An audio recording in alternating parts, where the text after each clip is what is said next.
We're here live in Connaughton Road, Sligo, what now become a very controversial car park, for the simple fact there are members of our community, the traveller community, living here. What the county council won't tell you, what the state won't tell you, is that these families have been living here for the last 34 years. Now, if you take any person, regardless of what community they come from, and you place them in any environment, over a long period of time, that environment becomes their home.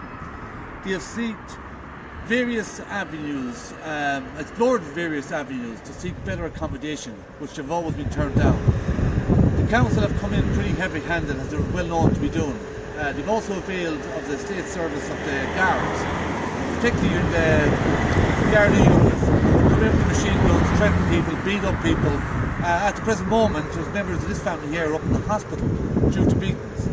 They've come and they've erected these barriers, and if you look at the barriers, these barriers cannot be opened. They are sealed in. No ambulance or fire brigade or emergency service can get in here.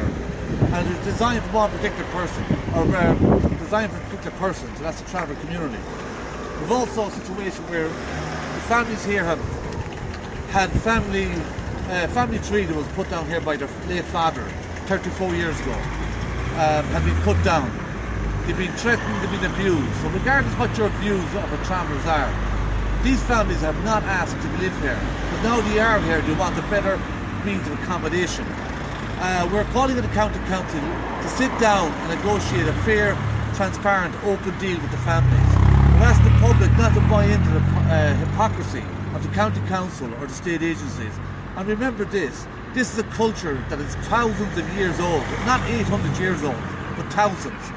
And the cultural genocide that has swept across this country against travellers, who are now down to a 0.05 population of the general population, has been victims of cultural genocide by the state and by the British Empire over 800 years. So we're calling on the council to sit down and negotiate and stop violating these people's human rights and stop using means of threatening behaviour, such as bringing the guards in, beating up innocent children and women, trying to force them out of a situation that you would put them in the very first place.